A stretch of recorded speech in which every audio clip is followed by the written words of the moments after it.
Me toca la última charla, es un tema bastante denso, entonces voy a intentar daros una charla ágil e incidir sobre todo en los aspectos que me parece que van a ser más curiosos para el auditorio. Os voy a hablar de alergia ocular, de asma bronquial y voy a dar un breve repaso al asma e intolerancia a antiinflamatorios no esteroideos. Vamos a empezar por la alergia ocular. Tenéis que saber que un 15-20% de la población mundial aproximadamente padece alguna enfermedad alérgica y de estos un 40% puede presentar afectación ocular. Hay distintas entidades clínicas, como ahora veremos, que se pueden ver afectadas: el párpado, la conjuntiva, la córnea, y es una entidad, la alergia ocular, frecuentemente subestimada. Es como la hermana pequeña. Cuando el paciente con alergia llega a nosotros, normalmente, como tenga asma ya, nos focalizamos en el asma. Si tiene rinitis, como suele estar muy molesto, pues también intentamos tratar la rinitis. Si no va bien, siempre contamos con la colaboración de los otorrinos, y la verdad es que el ojo lo dejamos para el final. Y es y tiene una... ¿El puntero dónde está? Vaya por Dios, puntito rojo, aquí, vale, y tiene un impacto socioeconómico muy importante. Os recuerdo brevemente la anatomía del globo ocular. Tenemos una capa externa, la capa media o úvea, y la capa interna, la retina. En la capa externa, la córnea, que ya sabemos dónde está, la esclera, por la zona posterior, y el limbo, que es la zona de unión entre la córnea y la esclera. El limbo es importante porque es donde están todas las células madres responsables de la producción de células y de productos que luego nos van a intervenir en la lubricación del ojo. En la capa media úvea tenemos la úvea anterior y la úvea posterior o coroides. En la zona anterior, dividido en el iris, que es donde está la pupila, y el cuerpo ciliar aproximadamente en esa zona. Y la capa interna, que es la retina. En la anatomía de los anejos oculares, pues la órbita, los párpados, la conjuntiva, que todos ellos se pueden ver afectados en esta patología. ¿Qué tenemos de novedades en cuanto a la clasificación de la alergia ocular? Bueno, en el 2001 la Academia Europea cambia la nomenclatura de las enfermedades alérgicas y distingue entre reacciones de hipersensibilidad alérgicas o reacciones de hipersensibilidad no alérgicas. Y dentro de las alérgicas, las que están mediadas por IgE y las no mediadas por IgE. Posteriormente, la Organización Alérgica Mundial valida esta nomenclatura para cualquier enfermedad u órgano diana. Aquí tenemos la clasificación que hace la Sociedad Internacional de Inflamación Ocular, donde ya además basa también no solamente los aspectos inmunopatológicos de IgE, no IgE, hipersensibilidad o no, con entidades clínicas. Entonces ya distingue entre una conjuntivitis alérgica, que puede ser mediada por IgE, intermitente o persistente, y aquí es donde aparecen ya los conceptos de queratoconjuntivitis vernal o primaveral, la queratoconjuntivitis atópica, y dentro de las no mediadas por IgE, la conjuntivitis papilar gigante y la dermatoconjuntivitis por contacto. Posteriormente, Leonardi y colaboradores publican una nueva clasificación donde vamos a ver que están incluidas dentro de la alergia ocular las mediadas por IgE y las no mediadas por IgE. Aquí está la conjuntivitis alérgica estacional, la perenne, la vernal o primaveral y la atópica. Y dentro de las no mediadas por IgE, la blefaroconjuntivitis por contacto, también la vernal, que no está mediada por IgE, y la queratoconjuntivitis atópica. Y dentro de la hipersensibilidad no alérgica, la papilar gigante y la irritativa o blefaroconjuntivitis irritativa. Bien, intentando aunar los criterios de la guía ARIA para la rinitis con toda la patología de la alergia ocular, se establece también esta clasificación que nos ayuda clínicamente a clasificar a nuestros enfermos. En función de cómo tengan la patología intermitente o persistente, según afecte a más o menos 4 días a la semana o 4 semanas consecutivas, en leves, moderados o graves, según todos los índices que veis ahí. ¿Qué entidades clínicas especiales nos vamos a encontrar? Pues la conjuntivitis alérgica aguda, que es la que nosotros vemos con más frecuencia en la consulta, que es la típica pues, de hipersensibilidad inmediata, de edema conjuntival, de eritema y edema palpebral, con lagrimeo, con prurito.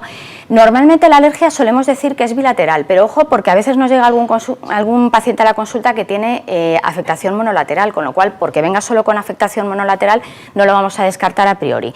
Y está producida pues, o por inhalantes o por alimentos, o incluso en el curso de una reacción alérgica, pues por fármacos o por himenópteros. También tenemos conjuntivitis alérgicas ocupacionales, que pueden estar ocasionadas por exposición a agentes orgánicos o inorgánicos en el medio laboral. Luego os enseñaré una tabla cuando hablo de asma donde vienen un montón de estas situaciones. Conjuntivitis medicamentosas, que también pueden ser persistentes o crónicas por administración tópica de fármacos o de sus conservantes. El benzalconio, el tiomersal o el parabenos. La tendencia tendencia ahora en oftalmología es a utilizar siempre que podamos colirios que vengan en monodosis, sin conservantes. Y otra curiosidad que también nos contaron en una reunión que tuvimos hace 2 semanas, siempre que podamos meter los colirios en la nevera, porque el efecto frío, aparte ya de que lo conserve mejor, sea necesario o no, es que además tiene un efecto que de alguna manera anestesia y calma al paciente. Y aquí son reacciones tóxicas o de hipersensibilidad mediadas por células. La conjuntivitis alérgica, como os comentaba antes, pues es la que más vemos en la consulta. Suele cursar el paciente suele presentar antecedentes personales o familiares de atopia, está asociada a rinitis, a asma o a dermatitis atópica. Suele ser, como os decía, una afectación bilateral, aunque no siempre, cursa con prurito, con lagrimeo y con fotofobia. Empeora claramente con la exposición a aeroalergenos y los párpados están eritematoedematosos y con hiperemia conjuntival, como podéis ver ahí. Ahora os voy a hablar brevemente de la queratoconjuntivitis vernal o primaveral. Esta es frecuente en el varón prepuberal. Suelen tener historia personal o familiar de atopia. Es muy molesta, cursa con prurito, con fotofobia, con lagrimeo, puede ser perenne o con exacerbaciones, no suele dejar secuelas, aunque a veces es muy aparatosa, excepto en un 5% de los pacientes. En la conjuntiva lo que vamos a ver es hiperemia, esas papilas gigantes que veis ahí en empedrado, los puntos de Horner o de Trantas, que son acúmulos de eosinófilos, y puede tener afectación corneal con una queratopatía en punteado e incluso algunos pacientes pueden hacer úlceras. La queratoconjuntivitis atópica también es frecuente en el varón adulto. A veces hay varones que nos hacen primero una vernal y luego pasan la pubertad y entonces hacen una atópica. Suelen tener también antecedentes personales o familiares de atopia. Esta sí que es una enfermedad inflamatoria crónica y grave, con prurito, con fotofobia, con sensación de cuerpo extraño. Suele empeorar por las mañanas, también con el efecto de la luz. El párpado está eczematoso, como veis aquí, con blefaritis. Pueden tener signo de Denny-Morgan, que es el pliegue este que aparece en el párpado inferior, el signo de Ertoge, que es la alopecia en la cola de la ceja, triquiasis, que es cuando las pestañas crecen hacia adentro, el ectropión, y el entropión, según el párpado, va hacia afuera o hacia adentro, una eversión o inversión del párpado. También cursan con hiperemia, con simblefaron, que es la sinequia entre el párpado y la conjuntiva. Pueden tener queratitis, úlceras, puntos de Horner-Tantras, el pseudogeronsontón, el queratocono. En fin, esta es una entidad que os la cuento aquí para que la conozcáis, pero que evidentemente maneja normalmente el oftalmólogo. Y además es que un 10% puede hacer una catarata atópica.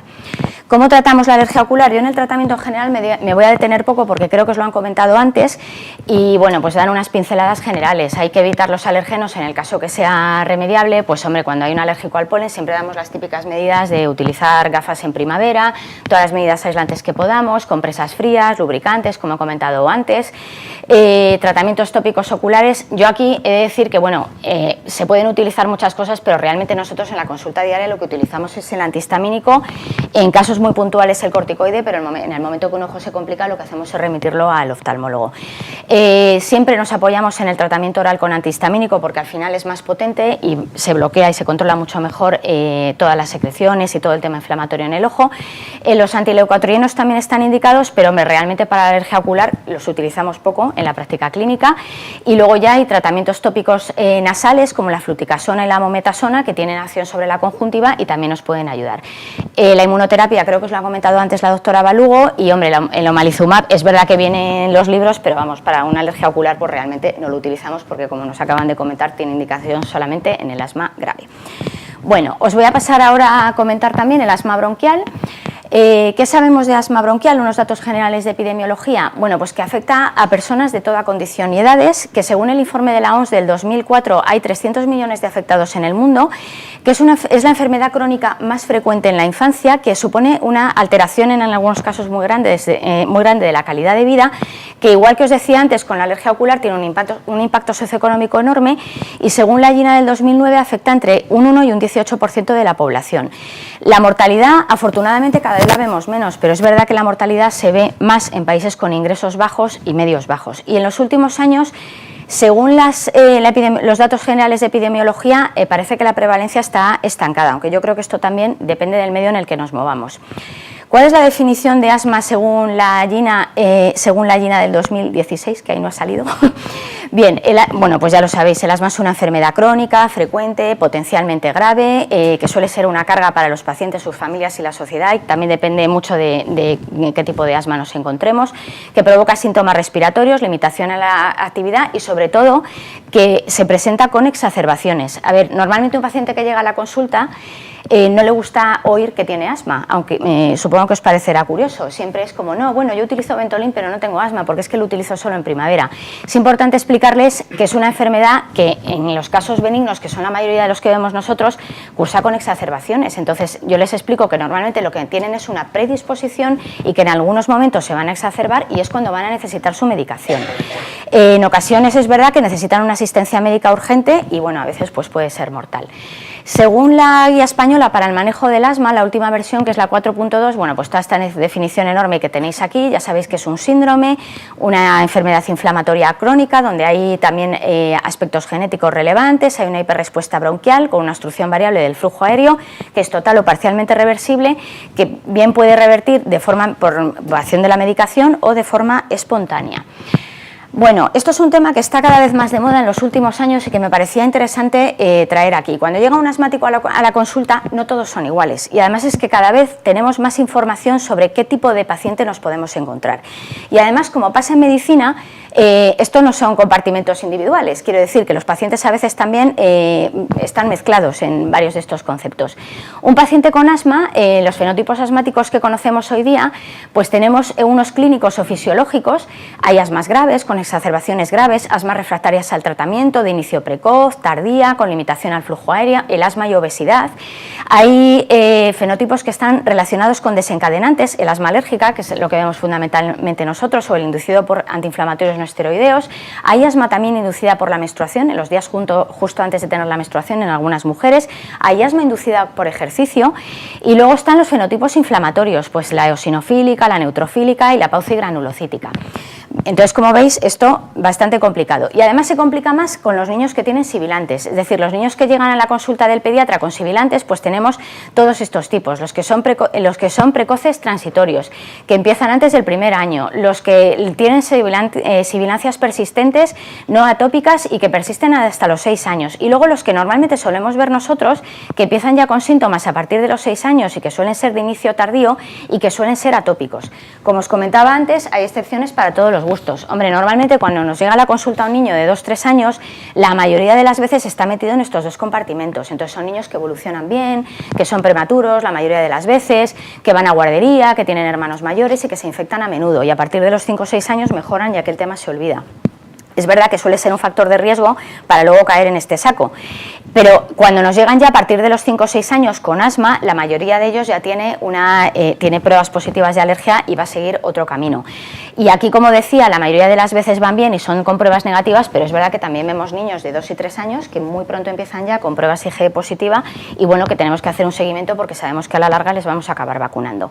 Los síntomas clínicos del asma los conocéis todos, pues los pacientes tienen sibilantes, dificultad respiratoria, opresión torácica, que te cuentan muchas veces pues que tienen los niños sobre todo que tienen un peso o una piedra en el pecho, y la tos, es esa tos, como suelo decir yo, tontona, recidivante, que no se quita, que sobre todo en los niños ya han probado todo tipo de jarabes y con ninguno remite, que tosen sobre todo por la noche porque se reactivan con el decúbito y que hasta que no les pones un broncodilatador no desaparece. El diagnóstico del asma bronquial, bueno, pues nada, una buena anamnesis, como decía antes, muchos te lo van a negar, ¿vale? Sobre todo pacientes jóvenes que a lo mejor tienen un buen estado físico y, bueno, pues de alguna manera no quieren reconocerlo, entonces hay que incidir mucho en la anamnesis, las pruebas cutáneas, la IgE específica, la espirometría y la provocación inhalatoria específica, que bueno, esto viene en todos los manuales, pero realmente provocaciones inhalatorias específicas yo creo que no hace casi nadie. La prueba cutánea, que creo que la ha comentado antes mi compañera por encima, pues ya sabéis, con los extractos alergénicos que nos dan los laboratorios, se realiza en la cara anterior del antebrazo, se espera 15 minutos y a los 15 minutos se hace la lectura. En el momento que tenemos una pápula mayor de 3 por 3 milímetros, pues ya lo tenemos positivo. Destacar siempre que una cosa son pruebas positivas y otra cosa es tener una enfermedad alérgica. Yo puedo tener muchos positivos, pero si eso no tiene una implicación clínica para el enfermo, me va a dar igual, porque quiere decir que ese alérgeno no está implicado, tiene solamente una sensibilización no clínica. Luego, una prueba más específica que la prueba cutánea es la IG en sangre, que es una prueba de laboratorio. La prueba cutánea siempre es más sensible, nos detecta más enfermos, la IG específica nos va a dar más información sobre el tipo y el nivel de alergia que tiene ese enfermo. A ver, sobre esto también hay que decir que normalmente a mayores valores el enfermo suele estar peor, pero no siempre. A veces encontramos enfermos con valores muy bajitos que realmente tienen mucha clínica. Asma y exposición alergénica. Bueno, pues aunque antes os decía que según la literatura general parece que la prevalencia del asma está estancada, sí que es verdad que en algunos ambientes, y yo diría que en donde nosotros nos movemos, por ejemplo, en España la incidencia polínica es tremenda y yo creo que cada vez vemos más pacientes. En la literatura internacional inciden mucho en el papel de los alergenos de interior, de oncos, de ácaros y de epitelios. Realmente, a ver, nosotros trabajamos en Madrid y aquí lo que vamos a ver sobre todo son pólenes, o sea, de 100 vacunas que ponemos es que 90 son de pólenes, ponemos ácaros pero mucho menos. Los ácaros nos van a dar sobre todo síntomas en los pacientes que viven o que viajan mucho a la costa, que viven en ambientes húmedos y son síntomas perennes. Los epitelios, aquí, bueno, pues destacar lo típico, las mascotas o los veterinarios, la gente que está expuesta. Ojo con los epitelios que a veces nos pueden dar mala evolución, son los pacientes que a veces te dan un susto y acaban en la UBI intubados. Exposición a hongos, pues bueno, sobre todo la alternaria que a veces sí que da lugar a crisis fatales de asma, con algunos casos de mortalidad o algunas epidemias por aumento de esporas de hongos, como algunas que se han publicado. Y luego la cucaracha y los roedores, pues la verdad es que también esto está en todos los libros, pero la verdad es que en nuestro medio pues es poco habitual. Esta gráfica que está sacada de la clínica Subiza es para mostraros cómo se distribuyen aquí en Madrid los pólenes que más nos afectan en nuestra consulta diaria. Este contador además está en la Avenida de América, con lo cual yo creo que refleja bastante bien el medio en el que nos movemos. A ver, el polen más prevalente en la Comunidad de Madrid es el polen de gramíneas, que es el que la polinización empieza a finales de abril, suele terminar a mediados de julio, coincide en tiempo con el polen de olivo y este es el más prevalente, es con el polen con el que vamos a ver mayor número de pacientes. A veces suele haber un pequeño pico también de gramíneas a comienzos del otoño, suele coincidir, como digo yo, con la vuelta al cole, ¿vale? Eso no le pasa a todos los pacientes, pero vamos, la mayor parte de la patología la vamos a ver situada en esa época. El segundo polen en prevalencia en la Comunidad de Madrid va a ser el polen de arizónica. También depende mucho de las zonas, porque en zonas de la sierra, por ejemplo, donde la arizónica, que sabéis que se utiliza mucho en las vallas de chalés, es una cupresácea, pues ahí, por ejemplo, la incidencia es mucho más elevada. Es un polen cuya polinización suele comenzar a finales de diciembre, teóricamente, y se mantiene hasta mediados de marzo. Como en enero suele llover, no tanto este año, pues es verdad que normalmente la mayor parte de la patología nos suele llegar en febrero y a primeros de marzo. Este año, por ejemplo, en el entorno de las Navidades ha habido un pequeño pico, son picos pequeños, pero que los pacientes muy sensibilizados sí que lo notan. El año pasado, por ejemplo, tuvimos también un pequeño pico en noviembre, pero bueno, eso no es lo habitual. Lo más habitual entonces, ¿qué es? Que nosotros veamos a un paciente que viene y te dice que se pone muy malito en primavera, que a veces también tiene síntomas coincidiendo con la arizónica y diréis, bueno, ¿y esto de aquí qué es? Esto es el plátano de sombra, ¿vale? Plátano de sombra vemos mucho en las pruebas cutáneas, pero luego realmente afectados clínicamente no vemos tantos. El paciente que es de plátano lo identificas enseguida, porque esta es una polinización muy en pico. Aquí fijaos que llega hasta 800 granos metro cúbico. El año pasado, si no recuerdo mal, aquí en Madrid llegamos a 1500 granos, entonces el que tiene plátanos que se te pone malísimo en 3-4 días y lo identifica perfectamente en el calendario, que suele ser entre finales de marzo y primeros de abril. Como os comentaba antes, hay muchos alérgenos que también originan asma ocupacional. Bueno, pues como veis aquí, muy típico, por ejemplo, el asma de los panaderos por harinas, en pasteleros, en fin, en manipuladores de estos productos. Los de animales, pues como comentaba antes, los veterinarios, etcétera. También por enzimas, en el tratamiento, por ejemplo, de las harinas, la alfamilasa, en manipuladores de mariscos, bueno, y luego están todos los productos de bajo peso molecular que sobre todo van asociados a la industria. Hombre, nosotros normalmente en las consultas no solemos ver asma ocupacional, sí que nos puede ocurrir que lo sospechemos y normalmente estos pacientes ya se estudian en unidades especiales por la incidencia laboral, además laboral que tiene. La espirometría. Bueno, la espirometría es la medida objetiva que utilizamos para diagnosticar y para seguir a nuestros pacientes. A ver, a mí me gusta explicar que no a todo el paciente que entra por la puerta se le hace una espirometría. Es verdad que a lo largo del año el paciente debería tener una media, según se dice en las guías, pues de 2 espirometrías para controlarlo un poco. Pero es verdad que al final lo que manda en un paciente es la clínica. Entonces, si un paciente llega, te dice que pita, que se pone malo con el polen y que se ahoga, pues hombre, le pones tratamiento y le mandas un estudio de alergia, pero la espirometría realmente tampoco te es tan necesaria.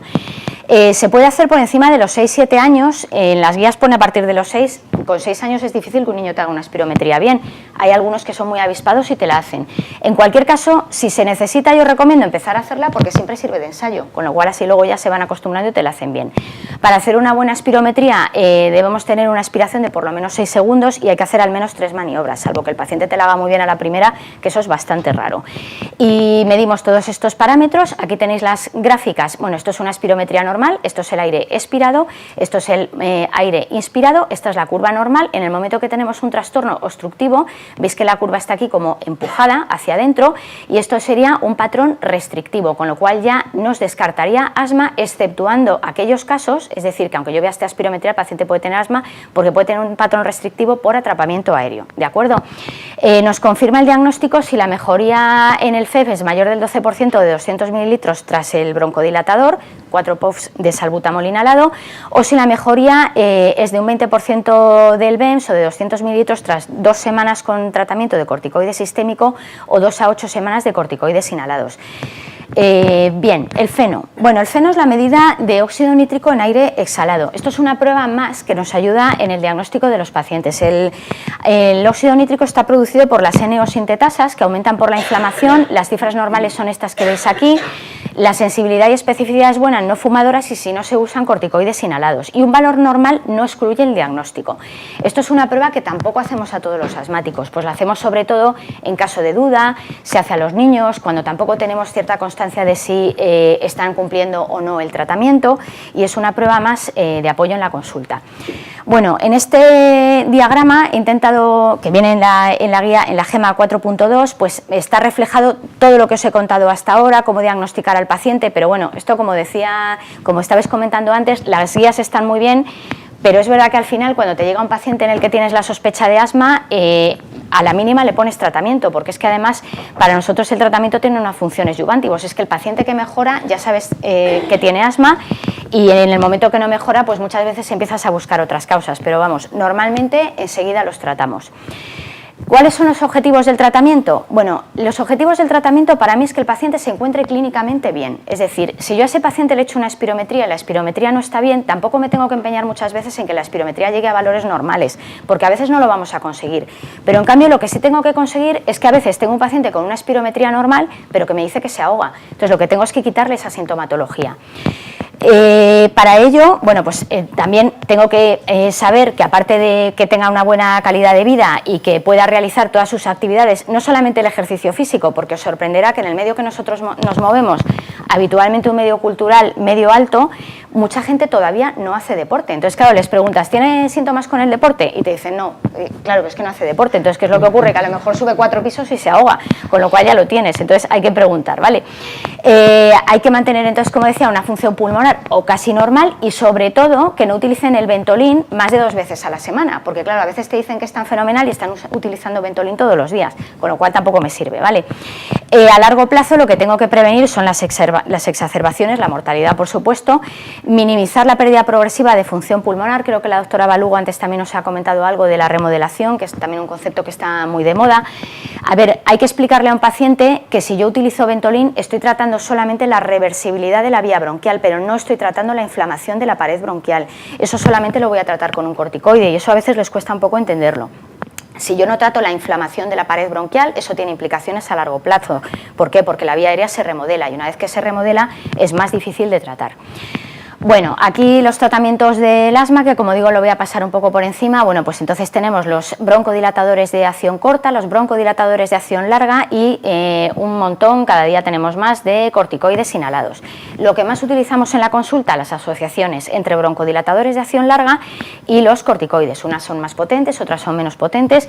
Yo creo que son tratamientos cómodos de administrar, son bastante seguros, como nos comentaban antes en el caso de los pólipos. Hombre, sí que hay algo de absorción sistémica. Normalmente cuando utilizamos un inhalador, un 99% va al pulmón, pero un 1% llega siempre al hígado y eso siempre se metaboliza y puede generar efectos secundarios. Pero es verdad que tenemos pacientes durante mucho tiempo con corticoides inhalados y es muy raro que veamos efectos secundarios con ellos, ¿de acuerdo? Como decía, unos son más potentes, otros menos, pero en general son fármacos de fácil cumplimiento, porque además normalmente se pautan cada 12 horas, salvo en casos más graves, es fácil acordarse por la mañana y por la noche y dejamos los de acción corta como tratamiento a demanda. A veces utilizamos también algunas combinaciones en lo que llamamos terapia SMART, es decir, también los podemos utilizar a demanda. Son esos pacientes que los tienes de mantenimiento cada 12 horas y que a lo mejor utilizarían demasiado Ventolin, entonces les metes también a demanda la misma asociación y consigues controlarlos sin meter dosis extra de corticoide. Bueno, estos son un poco los escalones terapéuticos en el tratamiento del asma. Aquí deciros que en general, al final tienes que mantener al paciente bien con la mínima medicación posible. Entonces, normalmente, ¿qué es lo que hacemos? Hay pacientes que enseguida te das cuenta que van a tener que van a responder bien a un ciclo de tratamiento corto. O sea, es un paciente conocido muchas veces, dices, bueno, pues le pongo una terapia de 3 semanas, luego le dejo una semana disminuyendo el corticoide, son pacientes que van bien. Incluso si son pacientes conocidos y se manejan ellos, pues les dejas a ellos que tomen un poco la iniciativa, ¿no? Hay pacientes que a lo mejor los recibes de primera vez, les pones el tratamiento, los revisas al mes y el paciente no va bien. Pues hombre, se recomienda por lo menos mantener entonces 3 meses de tratamiento con corticoides y luego volver a revisarlo. Yo he de decir que en mi experiencia, donde, hombre, sobre todo en nuestro servicio, que no vemos tampoco asmas muy graves ni de difícil control, la mayoría de los asmáticos que vemos son asmáticos estacionales, entonces normalmente van bien. El segundo grupo en frecuencia son asmáticos que se reactivan con el polen y que se reactivan con las infecciones en invierno. Entonces, bueno, ya sabes que cuando tengan el más mínimo catarro en el invierno les vas a tener que volver a tratar. Luego, el tercer grupo de pacientes son aquellos que además se reactivan en circunstancias pues, que no controlamos o porque bien están expuestos a precipitantes del asma, pues como el humo del tabaco, los vapores de cocinado. Hay otro pequeño porcentaje de pacientes que se exacerban y no tiene siempre una explicación. Al paciente alérgico, además, lo que le gusta es que le expliques ¿por qué tengo asma? Pues a veces se lo puedes explicar, pero a veces no. Y luego hay un pequeño grupo de pacientes que están malos todo el año y eso tampoco hay que perderlo de vista, porque a veces, como la alergia además se percibe o no se percibe como una enfermedad o se percibe como algo leve, cuando les mantienes con tratamiento todo el año no les gusta. Entonces hay pacientes que lo necesitan, entonces le tienes que mantener con la mínima dosis del corticoide posible, pero bueno, tienen que hacer tratamiento todo el año, pero lo ideal es que hagan su vida normal, aunque tengan que recibir ese tratamiento. ¿Qué otras medidas podemos tener en cuanto al tratamiento del asma? Bueno, pues como comentaba antes con la alergia ocular, medidas de control ambiental frente a pólenes, a ácaros, a hongos y a epitelios. Hombre, en el caso del asma además hay que insistir todavía más que en el caso de la alergia ocular. Importantísimo el tema de los epitelios, por favor, las mascotas durmiendo en las camas de los pacientes, no. Las mascotas entrando en los dormitorios, tampoco. Si nos podemos deshacer de la mascota, mucho mejor, eso cuesta una barbaridad. Pero bueno, si no nos queda otro remedio porque no van a quitar la mascota de casa, les vacunamos, pero entonces tenemos que saber que la mejoría no va a ser del 100%. Medidas frente a ácaros, que seguro que se han comentado antes, pues de lavado de la ropa por encima de 65 grados, otras medidas de evitación, los pólenes en primavera. A ver, los pólenes, también me gustaría hacer un inciso. Yo me acuerdo que cuando empecé la especialidad y era residente, les decíamos, evitar las salidas al campo en primavera. Entonces yo decía, bueno, vale, bien, cuando solamente tienes gramíneas, pues a lo mejor dejas de ir al campo en primavera. ¿Qué es lo que nos ocurre ahora? Que cada vez vemos más pacientes con alergia. Y además es que normalmente el que tiene alergia sigue luego lo que llamamos la marcha tópica, es decir, empieza con un polen y luego positiviza más pólenes. Entonces no le podemos decir a un paciente que se encierre en el mes de enero y vuelva a salir a mediados de agosto para que luego se vuelva a encerrar porque en septiembre vuelve a haber un pico de gramíneas y quizá en noviembre tenga arizónica, porque entonces no sale nunca. Con lo cual yo creo que hay que ponerles tratamiento, hay que seguir un poco unas guías de sentido común. Si tengo una crisis de asma muy gorda, pues no me voy al campo y ya está. Y luego vacunarlos, eso sí. A ver, la inmunoterapia, lo ha comentado antes mi compañera, pero vamos, es un arma específica con la que tenemos unos resultados, yo diría que en el 80-90% de las ocasiones, unos resultados muy buenos. Luego están los tratamientos biológicos, que ya se han comentado antes, que tienen indicación solamente en el asma grave. Nosotros en el hospital no tenemos experiencia con ellos, con lo cual no voy a comentar nada. Son tratamientos que van bien, pero bueno, para casos muy específicos y además que tienen un impacto económico importante. Bueno, no he terminado todavía, solamente me queda ya el asma intolerancia a INES, que voy a dar unas breves pinceladas. Bueno, la aspirina y el resto de antiinflamatorios no esteroideos son la causa más frecuente hoy día de reacción adversa medicamentosa. Hoy día hablamos ya de enfermedad respiratoria exacerbada por la toma de AINES, la EREA, producida por un mecanismo de hipersensibilidad. Ahora os voy a hacer también un repaso de las clasificaciones, que yo creo que en mi charla se lo he dado un poco más de importancia por las novedades que todo esto supone en la patología que manejamos. El asma intolerancia a AINES cursa con rinosinusitis, con asma y con poliposis. Hipersensibilidad a AINES. Bueno, este es el término apropiado por nomenclatura internacional. ¿Por qué? Porque tenemos dos tipos de reacciones, las de mecanismo inmunológico y no inmunológico. Dentro de las inmunológicas son las selectivas, que pueden ser de mecanismo humoral o celular, y dentro de las de no inmunológico, las de intolerancia o idiosincrasia, que son las que nos ocupan, por inhibición de la COX-1. ¿Estas cuáles son? Estas son las del paciente que te viene diciendo que ha tenido una reacción con un ibuprofeno y tú le haces el estudio de tolerancia y solamente tiene reacción con el grupo del ibuprofeno, pero no tiene con el resto de AINES. Estos, que son los que nos preocupan en el objetivo de esta charla, son los que tienen intolerancia a todos los AINES, ¿de acuerdo? Bien, hipersensibilidad a AINES. Bueno, en el 2001 Stevenson y colaboradores plantean una nueva clasificación, que ya es la base para la propuesta por la de la Academia Europea. Como decía, las hay de mecanismo no inmunológico y de mecanismo inmunológico. Bueno, y tenéis aquí todo este conglomerado de siglas que no voy a leer, porque bueno, en función de la clínica y de cómo se presentan, pues tenemos la enfermedad respiratoria exacerbada por AINES, que es la que voy a tratar, la EREA, la cutánea exacerbada por AINES, los que tienen urticaria nada más, los que tienen urticaria angioedema, y luego los de mecanismo inmunológico, como veis aquí, pues urticaria o angioedema o anafilaxia inducida por un único AINE, o las reacciones de hipersensibilidad no inmediatas inducidas por AINE. Bueno, me voy a centrar un poquito más en las EREA. A ver, los datos epidemiológicos. Bueno, pues esta patología se suele iniciar entre la adolescencia y los 40 años aproximadamente. Es muy típica en mujeres. Tenemos la consulta llenas de estas mujeres con problemas con antiinflamatorios. Tienen además una progresión más rápida y severa. Es poco frecuente la aparición de historia familiar, solamente en un 1,6%, y no suele haber ningún tipo de asociación étnica o racial. La TOP es un factor de riesgo, pero no influye en la evolución. Y la prevalencia, desde luego, es desconocida o infravalorada, porque según las series, pues circula entre un 4,3 y un 21% en adultos, con lo cual, cuando vemos esos extremos en los porcentajes, mal asunto.